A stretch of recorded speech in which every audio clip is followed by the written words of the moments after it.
মানসী দেবী, সুতপা দেবী এবং চন্দ্রানী দেবীর 3 পরিবার একই সঙ্গে রান্নাঘরে রান্নাবান্না করে। তারা তাদের 3 ছেলের বিয়ে দিয়ে বাড়িতে 3 নতুন বৌমাকে নিয়ে আসে। বিয়ের পরের দিন সকালবেলা তারা যখন প্রথম রান্নাবান্না করবে বলে রান্নাঘরে যায়, তখন তারা দেখে আগে থেকে 3 শাশুড়িমা রান্নাঘরে উপস্থিত আছে। বৌমা, আমরা গরম গরম ঘি দিয়ে ভাজা পরোটা, লুচি, ফ্রাইড রাইস, পনির, আলুর দম, ছোলা ভাটুরা, চিকেন মাছের কালিয়া আরো অনেক কিছু রান্না করছি। কারণ আমাদের পরিবার একটু বড় তো, তাই আমাদের খাওয়া দাওয়ার পরিমাণও একটু বেশি। আমরা প্রত্যেক দিন 3 যা মিলে বিভিন্ন ধরনের রান্নাবান্না করি, আর এখন থেকে কিন্তু তোমাদেরকেই ভালো ভালো রান্না করে আমাদেরকে খাওয়াতে হবে। এমন সময় রান্নাঘরের চারিদিকে খাবার সাজানো দেখে 3 বৌমা ভীষণই অবাক হয়, কারণ তারা অত্যন্ত মডার্ন, আর তাদের 3 জনের পক্ষে প্রত্যেক দিন এত বেশি পরিমাণে রান্নাবান্না করা মোটেই সম্ভব নয়। সে না হয় বুঝলাম, কিন্তু এতজনের রান্নাবান্না আমাদের 3 জনের পক্ষে করা সম্ভব নয়। তাই বলছিলাম, আমরা 3 পরিবার যদি আলাদা করে রান্নাবান্না করি তাহলে কাজের পরিমাণ অনেকটাই কমে যাবে। মানে ধরুন, আমি আমাদের পরিবারের জন্য রান্নাবান্না করে নিলাম, আর আমার বাকি 2 যা নিজেদের পরিবারের জন্য আলাদা করে রান্না করলো, তাহলে আর একসঙ্গে এত কিছু রান্না করতে হবে না। নতুন বৌমা টিনার মুখে এরকম কথা শুনে 3 শাশুড়িমা ভীষণই ক্ষেপে যায়, কারণ তারা কোনোদিনও এরকম আলাদাভাবে রান্নাবান্না করার কথা কল্পনাও করতে পারে না। দিদি, তোমার ছেলের বউ আসা মাত্রই আমাদের পরিবার ভেঙে দিতে চাইছে। আজকালকার মেয়েদের কি অবস্থা! আমার বৌমা যদি এরকম কথা বলে তাহলে আমি আমার বৌমাকে ঘাড় ধাক্কা দিয়ে বাড়ি থেকে বের করে দেব। আমাদের পরিবারে কোনোদিনও আলাদাভাবে রান্নাবান্না হয়নি। আমরা 3 পরিবার একসঙ্গে মিলেমিশে রান্না করে এসেছি, তাই এর পরেও এই বাড়িতে তাই হবে। এমন কথা শুনে 3 বৌমা আর কিছু বলতে পারে না, তারা একেবারে চুপ করেই থাকে। কিছুক্ষণ পর তারা দুপুরবেলা লাঞ্চ টেবিলে একসঙ্গে বসে খাওয়া দাওয়া করে, আবার রাত্রিবেলাতেও তারা একসঙ্গে ডিনার করে। পরের দিন সকালবেলা ঘুম থেকে ওঠার পরেই 3 বৌমার অগ্নি পরীক্ষা শুরু হয়ে যায়, কারণ আজকে তাদেরকে সবার জন্য একসঙ্গে রান্নাবান্না করতে হবে। আমি বিয়ের আগে কোনোদিনও এত তেল মশলাযুক্ত খাবার খাইনি, কিংবা কারোর জন্য এত বেশি বেশি রান্না করিনি, তাই আমি কিন্তু স্যালাড ছাড়া আর কিছু রান্না করতে পারবো না। আমার সাউথ ইন্ডিয়ান খাবার খেতে খুব ভালো লাগে, তাই আমি কিন্তু সবার জন্য ইডলি, ডোসা আর সাম্বার রান্না করব। তাছাড়া আমি আর কিছুই রান্না করতে পারবো না। আমরা কি গরিবদেরকে খাওয়ানোর জন্য লঙ্গরখানা খুলে বসেছি নাকি, যে 3 পরিবারের সদস্যদের জন্য এরকম রাক্ষসের মতো রান্না বান্না করব? এভাবেই 3 নতুন বৌমা মিলে বিভিন্ন রকমের সাউথ ইন্ডিয়ান খাবার, স্যালাড, তার সাথে ডিম সিদ্ধ ভাত রান্না করে। দুপুরবেলা লাঞ্চ টেবিলে এরকম ধরনের সাদামাটা খাবার দেখে তাদের শ্বশুরবাড়ির লোকেরা কিছুতেই সেই খাবারগুলো খেতে চায় না। একই নতুন বৌমা, 3 বৌমা মিলে রান্নাঘরে এতক্ষণ ধরে কি রান্না বান্না করলে? কোথায় ভাবলাম আজকে আমরা মাটন বিরিয়ানি, চিকেন কষা, চিংড়ি মাছের মালাইকারি এইসব কিছু খাবার খাবো, তা না করে তোমরা এরকম ধোসা, শাক পাতা, ডিম সিদ্ধ রান্না করে রেখেছো। সত্যি দাদা, আজকে সকালবেলা ঘুম থেকে উঠে তাড়াতাড়ি করে বাজারে গিয়ে কত ভালো ভালো মাছ মাংস বাজার করে নিয়ে এলাম। ভাবলাম নতুন 3 বউ আমাদের সবার জন্য ভালো ভালো রান্না করবে, কিন্তু আমরা তো এই ধরনের খাবার কোনোদিনও খাইনি। কি সব রান্না করেছে! সবাই মিলে এরকম সাদামাটা খাবার রান্না করার জন্য 3 নতুন বৌমাকে ভীষণই বকাবকি করতে শুরু করে। আমরা এত বেশি রান্নাবান্না করতে পারবো না বাবা, তাই আমরা যেরকম রান্নাবান্না করতে পারি আমরা সেরকমই রান্না করেছি। তাছাড়া এরকম সাউথ ইন্ডিয়ান খাবার খাওয়া আর স্যালাড খাওয়া কিন্তু শরীরের পক্ষে খুবই উপকারী। নতুন 3 বউয়ের এরকম ধরনের কথাবার্তা শুনি তাদের শ্বশুরবাড়ির পরিবারের কিছু করার থাকে না। এভাবেই দেখতে দেখতে কিছুদিন কাটে, কিন্তু এখন 3 বৌমা চালাকি করে ইচ্ছাকৃতভাবে খারাপ খারাপ রান্না বান্না করে সবাইকে খেতে দেয়, যাতে তাদের শাশুড়ি মায়েরা আবার রান্নাঘরে ঢুকে সবার জন্য রান্না বান্না করে। এভাবেই আরো কিছুদিন কাটে। একদিন সুতপা, চন্দ্রানী, আমি একটু আমার পরিবারকে নিয়ে আজকে আমার বাপের বাড়িতে যাব, কারণ ওখানে আমাদের পরিবারের নেমন্তন্ন আছে। তাই তোরা দুজনে মিলে তোদের বউদেরকে নিয়ে রান্নাঘরের দিকটা একটু সামলে নিস, কেমন? হ্যাঁ হ্যাঁ, চিন্তা করো না, আমরা সব সামলে নেব। তুমি যাও, তোমার পরিবারকে নিয়ে সাবধানে ঘুরে এসো। আর হ্যাঁ, তোমরা যা খাবে আমাদের জন্য কিন্তু পার্সেল নিয়ে আসবে। এই শুনে মানসী দেবী তার স্বামী, ছেলে এবং বৌমাকে নিয়ে নিজের বাপের বাড়িতে চলে যায়। এমন সময় রান্নাবান্নার দায়িত্ব এসে পড়ে সুস্মিতা এবং পিঙ্কির উপর। দেখেছেন মা, কেমন নিজেরা টং টং করে ঘুরতে চলে গেল আর আমাদের উপর রান্না বান্নার দায়িত্ব চাপিয়ে দিয়ে চলে গেল। আসলে কি বলুন তো, আজকে আমাদের দুজনের শ্বশুর মশাই লোটে মাছের কালিয়া খেতে চেয়েছে না, তাই জন্য রান্না বান্না করার ভয়ে সবকটা পালিয়ে গেল, যাতে সব রান্না বান্নার দায়িত্ব আমাদের ঘাড়ের উপর চেপে যায়। সুস্মিতা এবং পিঙ্কি এভাবেই চন্দ্রানী দেবী এবং সুতপা দেবীর মনের মধ্যে হিংসা সৃষ্টি করার চেষ্টা করে। এমন সময় দেখতে দেখতে কিছুক্ষণের মধ্যেই তাদের রান্না বান্না হয়ে যায়। তারা লাঞ্চ টেবিলে বসে নিজেদের মতো খাওয়া দাওয়া করে নেয়, কিন্তু তারা কেউ মানসী দেবীর পরিবারের জন্য লোটে মাছের কালিয়া বাঁচিয়ে রাখে না। সন্ধ্যাবেলা যখন মানসী দেবী তার পরিবারকে নিয়ে বাড়িতে ফিরে আসে তখন, কিরে সুতপা, চন্দ্রানী, আমার লোটে মাছের কালিয়া কোথায় গেল? আমি বাপের বাড়ি থেকে সরু চালের ভাত আর তন্দুরি রুটি নিয়ে এসেছি। রাত্রিবেলা আমরা সবাই একসঙ্গে 3 পরিবার বসে লোটে মাছের কালিয়া দিয়ে তন্দুরি রুটি খাবো বলে তোরা আমাদের জন্য লোটে মাছের কালিয়া বাঁচিয়ে রেখেছিস তো? না গো দিদি, তোমাদের জন্য কিছুই বেঁচে নেই, কারণ আজকে আমি লোটে মাছের কালিয়া এত ভালো রান্না করেছিলাম যে আমাদের 2 নতুন বৌমা সব খেয়ে নিয়েছে, তাই তোমরা পরে একদিন রান্না করে খেও। এমন কথা শুনে মানসী দেবীর খুবই খারাপ লাগে। ঠিক তখনই দীপিকা কাঁদতে কাঁদতে ঘর থেকে বেরিয়ে এসে বলে, জানো মা, সকাল থেকে তুমি, বাবা, দাদা আর বৌদি বাড়িতে ছিল না বলে এরা আমাকে কেউ খেতে দেয়নি। আমি সারাদিন ঘরে বসে বসে পড়াশোনা করছিলাম, কিন্তু কেউ আমাকে খাবার খাওয়ার জন্য ডাকেনি। আমি সারাদিন কিছুই খাইনি। এমন সময় দীপিকাকে দেখে সুতপা দেবী এবং চন্দ্রানী দেবীর পরিবার ভীষণই অবাক হয়। সে কি সুতপা, আমরা একটু বাইরে গিয়েছিলাম বলে তোরা আমার মেয়েকে খেতে দিবি না? ইস, না খেয়ে আমার মেয়েটার মুখ একেবারে শুকিয়ে গেল। একদম ফালতু কথা বলো না দিদি, দীপিকা সারাদিন ঘরে ছিল সেটা আমরা জানতাম না। আমরা ভেবেছি ও তোমাদের সঙ্গেই গেছে, আর ওর যদি সারাদিন এতই খিদে পেয়ে থাকে তাহলে ও ঘর থেকে বাইরে বেরিয়ে এলো না কেন? দুপুরবেলা খাওয়ার সময় আসেনি কেন? দেখেছো মা, 2 কাকিমা আর 2 নতুন বৌদি মিলে এখন থেকে আমাদের সঙ্গে কেমন খারাপ ব্যবহার করছে। আমার বাবা সবসময় বেশি বেশি টাকা দিয়ে বাজার করে নিয়ে এসে দেবে, আর আমাদের সঙ্গে এরকম ভাবে অন্যায় করা হবে।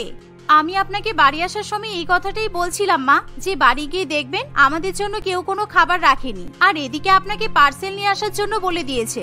আপনি বোকার মতো পার্সেল নিয়ে চলেও এলেন, আর এখানে দেখুন 2টো পরিবার মিলে আপনার মেয়েকে খেতে পর্যন্ত দিল না। এভাবেই 3 পরিবারের মধ্যে একসঙ্গে রান্না বান্না এবং খাওয়া দাওয়া নিয়ে এক তুমুল অশান্তির সৃষ্টি হয়। দেখতে দেখতে এভাবে আরো কিছুদিন কাটে। একদিন আমি মাটন কষা রান্না করে 3 পরিবারের জন্য আলাদা বাটিতে করে ভাগ করে দিয়েছি। কাচের বাটিতে আমার পরিবারের জন্য মাটন রাখা আছে, আর ওই টিনের বাটিতে সুতপা তোর পরিবারের মাংস আছে, আর এই যে প্লাস্টিকের বাটিগুলোতে চন্দ্রানী আর ওর পরিবারের মাংস আমি রেখে দিয়েছি। এই বলে মানসী দেবী সেখান থেকে চলে যায়। দুপুরবেলা সবাই যখন একসঙ্গে খাবার খেতে বসে তখন, জেঠিমা, আপনি কেমন মাংস ভাগ করেছেন? আমার আর আমার শ্বশুর মশাই শাশুড়ি মায়ের পাতে শুধুমাত্র হাড় পড়েছে, এক টুকরো মাংস পড়েনি। আর দেখুন আপনাদের পরিবার কেমন সলিড মাংসগুলো খেয়ে নিচ্ছে। একদম ফালতু কথা বলবে না বৌদি, মা সবাইকে সমান ভাগেই ভাগ করে দিয়েছে। আসলে তোমার মন খুব ছোট, তাই তোমার এরকম মনে হচ্ছে। আমার বৌমা একদম ঠিক কথাই বলেছে। চন্দ্রানীর পরিবারের পাতেও তো ঝোল আলু ছাড়া কিছুই পড়েনি, এক টুকরো মাংস নেই। দিদি, তুমি এরকম ভাবে মাংস ভাগ না করলেই পারতে। তুমি কড়াইতে মাংস রেখে দিতে, আমরা প্রয়োজন মতো মাংস নিয়ে নিতাম। না হলে আমি যখন আজকে সবার জন্য মাংস রান্না করেছি তাই আমিই ভাগ করব। আর তোরা ভুলে যাস না, যখন এই পরিবারে মাটন নিয়ে আসা হয় তখন 3 পরিবার সমানভাবে টাকা দেয়, কিন্তু রান্নার সময় রান্নাটা আমাকেই করতে হয়েছে, তাই আমি যেটা ভালো বুঝেছি সেটাই করেছি। এমন কথা শুনে আবার 3 পরিবারের মধ্যে ঝগড়া শুরু হয়ে যায়।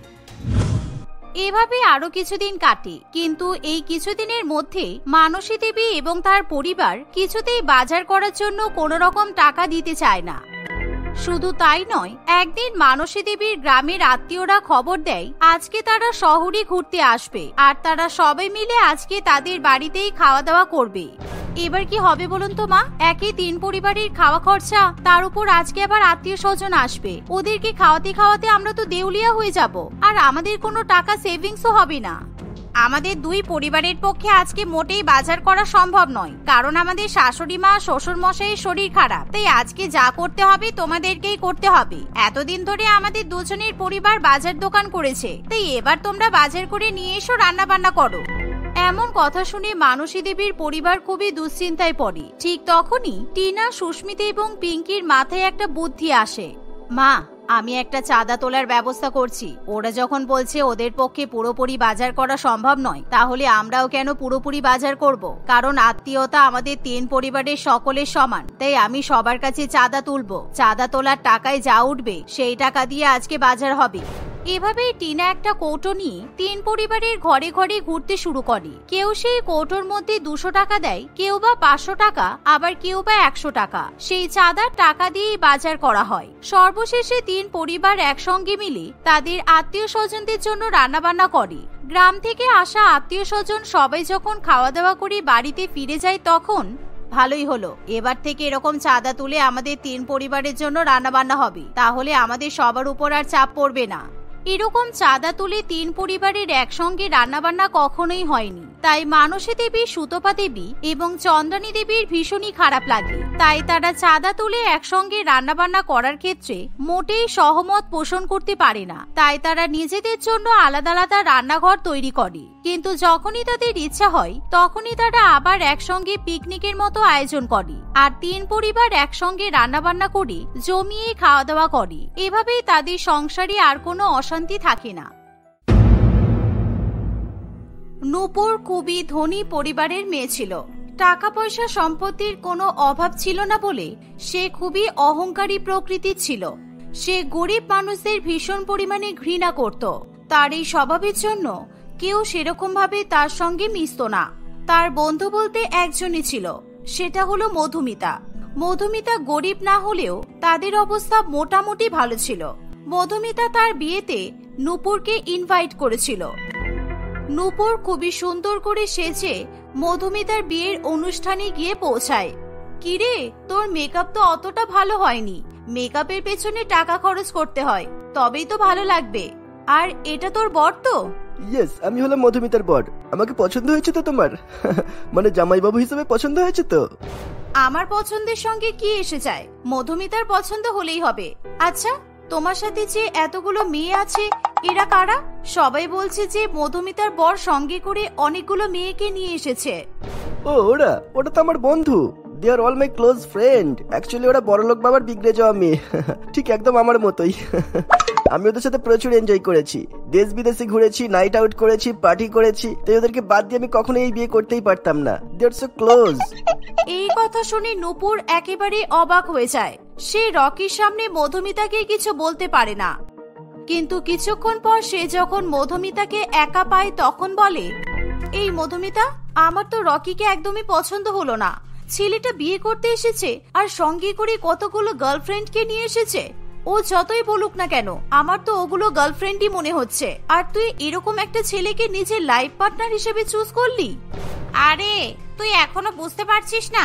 আসলে আমি তোর মতো বড়লোক হতে চাই। রকি ভীষণ বড়লোকের ছেলে, আর বড়লোকের ছেলেরা এরকম একটু বিগড়ে যায়, ঠিক যেমন তোর মতো। হে হে হে, ওদের এত টাকা থাকে, ওদের পেছনে তো মেয়েরা ছোটাছুটি করবেই।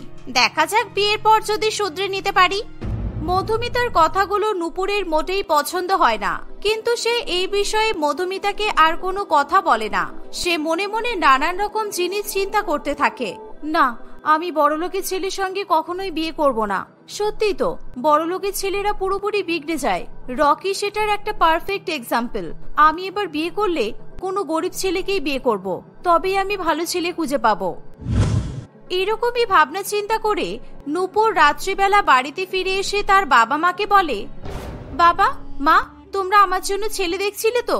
তোমাদেরকে একটা কথা বলার ছিল। তোমরা আমার জন্য গরিব ছেলে দেখবে। আমি কোনো বড়লোকের ছেলেকে বিয়ে করতে চাই না। আমি বিয়ে করলে গরিব ছেলেকেই বিয়ে করব। নূপুরের কথা শুনে তার বাবা মা আকাশ থেকে পড়ে। কি বলছিস কি রে মা? তোর শরীর ঠিক আছে তো? এতদিন ধরে আমরা তোকে যতটা চিনি তুই তো গরিব কাউকেই পছন্দ করিস না। তোর গরিব করে বন্ধু বান্ধব, আত্মীয় স্বজন তো কেউ নেই, আর তুই গরিব ছেলেকে বিয়ে করতে চাইছিস? হঠাৎ করে এরকম পরিবর্তন কিভাবে হলো? দেখো বাবা, ফালতু কথা বলতে ভালো লাগছে না।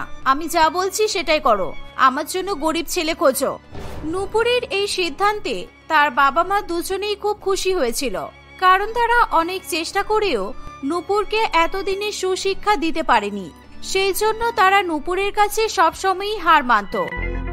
কিছুদিনের মধ্যেই রামবিনোদ বাবু রোহিত নামে একটি ছেলের সন্ধান পায়। রোহিত একটা ছোট্ট প্রাইভেট কোম্পানিতে চাকরি করত। তার বাবা না থাকায় তার উপার্জন করা টাকা দিয়েই তাদের ঘর সংসার চলতো। রোহিত দেখতে খুবই লম্বা এবং হ্যান্ডসাম ছিল। সেই সাথে সে গরিব হওয়ায় নূপুর তাকে বিয়ে করতে রাজি হয়ে যায়। নূপুর এরকম গরিব ছেলের সঙ্গে বিয়ে করেছে দেখে মধুমিতা একেবারে আকাশ থেকে পড়ে। কি রে, এ আমি কি দেখছি? যে কিনা গরিব মানুষদের দেখতে পারতো না, সে একজন গরিব ছেলেকে বিয়ে করলো। কি আছে রে ওই ছেলেটার মধ্যে যে তুই পাগল হয়ে গেলি? তুই ওই গরিব ছেলেটাকে বিয়ে করে গরিবের বউ হয়ে গেলি তো? কে বলেছে আমি গরিবের বউ? গরিবের বউ হওয়ার আগে আমি বড় লোকের মেয়ে। দেখ, আমার তো টাকা পয়সার কোনো অভাব নেই। আমার বাবার যা আছে আমি সারা জীবন সুখে কাটাতেই পারবো। কিন্তু আমার একজন ভালো চরিত্রের ছেলে দরকার ছিল। তোর বরের মতো ভণ্ড লম্ফট ছেলেকে আমি বিয়ে করতে পারতাম না। সেই জন্যই আমি এরকম সিদ্ধান্ত নিয়েছি। নূপুরের কথা শুনে মধুমিতার খুবই খারাপ লাগে, তাই সে এই বিষয়ে আর কিছু বলে না। নূপুর ভেবেছিল বিয়ের পর কোনো কিছুই পরিবর্তিত হবে না। সে যখন ইচ্ছা তার বাবার কাছ থেকে যত ইচ্ছা টাকা নিয়ে নিজের জীবনটাকে আগের মতোই এনজয় করতে পারবে। কিন্তু বিয়ের পর সেসব কিছুই হয় না। রাহুল গরিব হলেও তার আত্মসম্মান বোধ অনেক বেশি ছিল, তাই সে নূপুরের কোনো কথাই মেনে নিতে পারে না। দেখো রোহিত, তোমাকে আর ওই কম টাকা স্যালারির চাকরি করার কোনো দরকার নেই। তুমি তো জানো আমার বাবা কত বড় লোক। তোমার কোনো কাজ করার দরকারই নেই। আমার বাবা মাসে মাসে আমার অ্যাকাউন্টে টাকা পাঠিয়ে দেবে, আর সেই টাকা দিয়ে আমাদের সংসার হেসে খেলে চলে যাবে। না, নিজের আত্মসম্মান বোধ বিসর্জন দিয়ে এরকম একটা জঘন্য কাজ আমি কখনোই করতে পারবো না। আমি বিয়ের আগেই এই বিষয়ে তোমার সঙ্গে কথা বলে নিয়েছিলাম। তুমি আমাকে বিয়ে করেছো, সুতরাং তোমার পুরোপুরি দায়িত্ব এখন আমার। তাই আমি নিজেই টাকা উপার্জন করে তোমাকে ভালো রাখার চেষ্টা করব, আর এটাই আমার কর্তব্য। তোমার কি মাথা খারাপ হয়ে গেছে? ওই সামান্য টাকা উপার্জন করে তুমি আমার ইচ্ছা পূরণ করতে পারবে, তোমার এটা মনে হলো? তুমি কখনোই পারবে না সেটা। আমি তোমার উপর এতটা ভরসা করতে পারবো না। আমার বাবার কাছ থেকে তুমি টাকা না নিলেও আমি তো নিতে পারবো। আমার নিজের হাত খরচের জন্য অনেক টাকার দরকার পড়ে। না, তুমি তোমার বাবা মায়ের কাছ থেকে কোনো টাকা নিতে পারবে না। আমি তোমার বাবা মাকে ফোন করে বলে দিয়েছি যাতে ওনারা তোমাকে কোনো টাকা না দেয়। আমি এটাও বলে দিয়েছি ওনারা যদি আমার কথা না রাখতে পারে তাহলে ওনাদের মেয়েকে নিয়ে যেতে পারে, আমার কোনো আপত্তি নেই। বাবা, আমি তো জানতাম শুধু বড় লোকেদের অহংকার আছে, কিন্তু গরিবদের মধ্যেও যে এতটা অ্যাটিটিউড থাকে আমি তো জানতাম না। ঠিক আছে, আমিও দেখি তুমি আমার সমস্ত চাহিদা কি করে পূরণ করতে পারো। নূপুর মনে মনে ভাবে সে রোহিতের মতো গরিব ছেলেকে বিয়ে করে পুরোপুরি ফেঁসে গেছে, কারণ সে যেটা প্ল্যান করেছিল সেই প্ল্যানটা পুরোপুরি ফেল হয়ে যায়। বাবার কাছ থেকে কোনো টাকা না পাওয়ায় তার ছোট ছোট প্রয়োজনের জন্য রোহিতের কাছ থেকেই তাকে টাকা চাইতে হয়। নূপুর কিছুতেই ওই গরিব বাড়িতে নিজেকে মানিয়ে নিতে পারে না। রোহিতের সঙ্গে সঙ্গে সে রোহিতের পরিবারের সঙ্গেও খুবই বাজে ব্যবহার করতে থাকে। এই যে রোহিত, শুধুমাত্র আমাদের বেডরুমে এসি আছে কেন? তোমাদের রান্নাঘরে এসি নেই, তোমাদের ডাইনিং রুমে এসি নেই। আমি কি সারাক্ষণ শুধু বেডরুমেই থাকবো? বেডরুমের বাইরে বেরোলেই তো আমার গরম লাগছে। তোমাদের বাড়ির প্রত্যেকটা রুমে, রান্নাঘরে, এমনকি বাথরুমেও এসি লাগাতে হবে, না হলে এই গরমে আমি কিছুতেই থাকতে পারবো না। আমি এতগুলো এসি এখন কিভাবে কিনবো নূপুর? তুমি তো জানো আমার ইনকাম কম, তবে আমি আস্তে আস্তে এক এক করে সব করে নেব। তুমি আমাকে একটু সময় দাও। বড় বড় ডায়লগ দেওয়ার বেলায় তো তুমি সবসময় এগিয়ে থাকো, আর কাজ করার বেলায় 8 নম্বর। এই যে তুমি বললে আমার বাবা মাকে তুমি কথা দিয়েছো তুমি নিজে উপার্জন করে আমাকে ভালো রাখবে, তোমার কি মনে হচ্ছে তুমি কি আমাকে ভালো রাখতে পারছো? ঠিক আছে, যে করেই হোক আমি আমাদের অন্যান্য রুমে, ডাইনিং রুমে, রান্নাঘরে সমস্ত জায়গায় এসি লাগিয়ে দেবো, তুমি চিন্তা করো না। রোহিতের অ্যাকাউন্টে জমানো টাকা যা ছিল সেই টাকা দিয়ে সে তার বাড়ির সব জায়গাতে এসি লাগিয়ে নেয়। এসি তো লাগানো হয়ে গেল, আর আমি তো একটা কথা বলতেই ভুলে গেলাম, তোমাদের রান্নাঘরে মাত্র একটাই ফ্রিজ আছে। আমাদের বাড়িতে প্রত্যেকের রুমে আলাদা আলাদা করে পার্সোনাল ফ্রিজ ছিল, আমার রুমে কোনো ফ্রিজ নেই। আমার কোল্ড ড্রিঙ্কস কিংবা ঠান্ডা জল খাওয়ার ইচ্ছে হলে রান্নাঘরে হেঁটে যেতে হয়। তুমি তো জানো আমি বড় লোকের মেয়ে, এত কষ্ট করার আমার অভ্যাস নেই। ও, তাহলে তোমার এবার রুমের জন্য পার্সোনাল ফ্রিজও দরকার? এই তো সবেমাত্র আমার সমস্ত জমানো টাকা দিয়ে 3টে এসি কিনলাম, এখন আমি এবার ফ্রিজ কেনার টাকাটা কোথায় পাবো? তোরা ঝগড়া করিস না বাবা, সত্যিই তো বৌমা এত বড় লোকের মেয়ে, আমাদের বাড়িতে মানিয়ে নিতে বৌমার সময় লাগবে। আমার কাছে কিছু টাকা আছে, সেই টাকা দিয়ে একটা ছোট ফ্রিজ হয়ে যাবে। বৌমা, তুমি চিন্তা করো না, তুমি তোমার ফ্রিজ পেয়ে যাবে। এ কি, আমি তো যা যা চাইছি এরা তো সবই কিনে দিতে পারছে। গরিবরা আর কিছু না পারুক, ঠিক টাকাটা জমিয়ে রাখতে পারে না।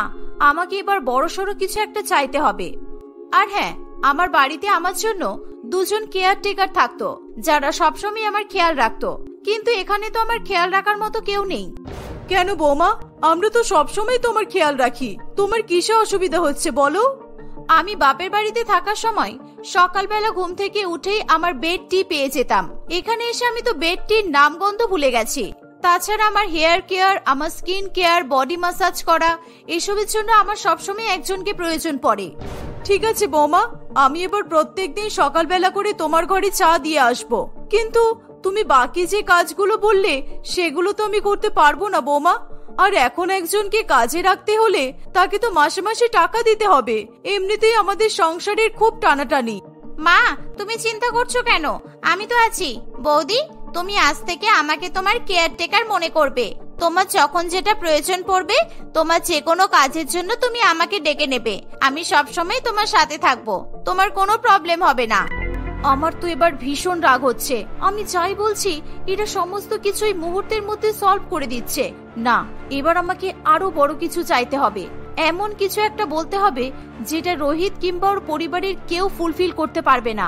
হ্যাঁ, তখনই রোহিত বাধ্য হয়ে আমার বাবার কাছে টাকা চাইবে, আর না হলে আমাকে বাবার কাছ থেকে টাকা নিতে দেবে। নূপুর মনে মনে ভাবতে থাকে যে কিভাবে সে রোহিত এবং তার পরিবারকে আরো বেশি করে উত্ত্যক্ত করতে পারবে। হঠাৎই তার মাথায় একটা খুব ভালো বুদ্ধি আসে। রোহিত, আমি আমার বাবা মায়ের সঙ্গে দেখা করতে যেতে চাই। আমাদের তো কোনো পার্সোনাল কার নেই। আমি এবার কি করে আমার বাবা মায়ের সঙ্গে দেখা করতে যাব? এবার যেন তুমি আমাকে ওই বাসে ট্রেনে করে বাবা মায়ের কাছে যেতে বলবে না। আমাকে এখনই একটা গাড়ি কিনে দাও। নূপুর, এবার কিন্তু তুমি খুব বাড়াবাড়ি করছো। আমি ভালো করেই বুঝতে পারছি তুমি আমাকে বিরক্ত করার জন্য এসব করছো। এরকম ভাবে আমার উপর চাপ সৃষ্টি করো না। বিশ্বাস করো, তোমাকে গাড়ি কিনে দেওয়ার মতো টাকা আমার কাছে নেই। আমি জানতাম তুমি হার মানবেই। আমি তোমাকে 7 দিন সময় দিচ্ছি। তুমি যদি আমাকে গাড়ি কিনে না দিতে পারো, তাহলে আমি আমার বাবার কাছ থেকে টাকা নিয়ে গাড়ি কিনবো। আর তখন তুমি কিছু বলতে পারবে না, কারণ তোমার কোনো মুরদ নেই বলেই আমাকে শেষ পর্যন্ত এসব করতে হতে পারে। রোহিত কোনো উপায় না পেয়ে তার জায়গা জমি বিক্রি করবে বলে ঠিক করে। নূপুরের মনের আশা পূরণ করার জন্য শেষ পর্যন্ত রোহিত তাদের সমস্ত জায়গা জমি বিক্রি করে দেয় এবং নূপুরের জন্য একটা দামি গাড়ি কিনে দেয়। গাড়িটা পেয়ে নূপুর ভীষণ পরিমাণে খুশি হয়। এরকম ভাবেই দিন কাটতে থাকে। সংসারের এরকম অবস্থা নিয়ে চিন্তা করতে করতে হঠাৎই একদিন রোহিতের মায়ের হার্ট অ্যাটাক হয়। তার হার্ট অপারেশনের জন্য ডাক্তার 10 লক্ষ টাকা জোগাড় করতে বলে। নূপুর, আমার মায়ের অপারেশনের জন্য 10 লক্ষ টাকার প্রয়োজন। তুমি তো জানো আমার হাত পুরোপুরি খালি। আমি আমাদের গাড়িটা বিক্রি করে দিচ্ছি। মা অসুস্থ হয়ে গেলে কিছুদিন পর আমি তোমাকে আবার গাড়ি কিনে দেবো, কেমন? আমাদের নয়, ওটা আমার গাড়ি। আর আমি আমার গাড়ি কিছুতেই বিক্রি করতে দেব না। তুমি তোমার মাকে কিভাবে বাঁচাবে সেটা তুমি দেখে নাও। এটা নিয়ে আমার কোনো মাথা ব্যথা নেই। আমি এখন আমার বন্ধুদের সঙ্গে পার্টি করতে যাব। Bye bye. এই বলে নূপুর তার গাড়িটা নিয়ে বাড়ি থেকে বেরিয়ে পড়ে। কিন্তু দুর্ভাগ্যবশত রাস্তায় নূপুরের একটা বড়সড় ধরনের অ্যাক্সিডেন্ট হয়। নূপুরের বুকের একটা হাড় ভেঙে যায়। ডাক্তার জানায় নূপুরকে বাঁচানোর জন্য 15 লক্ষ টাকার প্রয়োজন। না হলে নূপুরকে কোনোভাবেই বাঁচানো সম্ভব হবে না। এবার আমি কি করবো নূপুর? একদিকে আমার মা অসুস্থ, একদিকে তোমার এই অবস্থা হয়ে গেল। আমার কাছে কোনো টাকা নেই। আমি তোমাদের দুজনকেই বাঁচাতে চাই। যেভাবেই হোক আমি তোমাদের কিছুই হতে দেবো না। আমার কাছে তো এখন একটা টাকাও নেই, কিন্তু একটাই উপায় আছে। আমাকে আমার কিডনি বিক্রি করতে হবে, তবেই হয়তো আমি তোমাদেরকে বাঁচাতে পারবো। তখনই সেখানে রামবিনোদ বাবু চলে আসে। দাঁড়াও বাবা, এসব করার কোনো দরকার নেই, কারণ তোমার জীবনের মূল্য অনেক বেশি। আমার মেয়ে তোমার মতো ভালো ছেলের যোগ্যই নয়। আজকে এই অবস্থা শুধুমাত্র আমার মেয়ের জন্যই হয়েছে। আমাকে ক্ষমা করে দাও রোহিত। আমার মেয়ের জন্য তোমাদের অবস্থা একেবারে বিপন্ন হয়ে গেছে। শেষ পর্যন্ত রামবিনোদ বাবু নিজের টাকা দিয়ে রোহিতের মায়ের এবং নূপুরের চিকিৎসা করায়। মায়াদেবী এবং নূপুর কয়েক মাসের মধ্যে সুস্থ হয়ে ওঠে। নূপুর তার ভুলের জন্য খুবই লজ্জিত ছিল। সে কিভাবে রোহিতের কাছে ক্ষমা চাইবে সে কিছুতেই ঠিক করতে পারছিল না। আমাকে ক্ষমা করে দাও রোহিত। বড়লোক হওয়ার অহংকারে আমি গরিব মানুষদের মানুষ বলে গণ্যই করতাম না। আমি কথা দিচ্ছি আমি নিজেকে পুরোপুরি বদলে নেব। আমার টাকা পয়সা কিচ্ছু চাই না রোহিত। আমার শুধু তোমাকে চাই আর তোমার পরিবারকে চাই।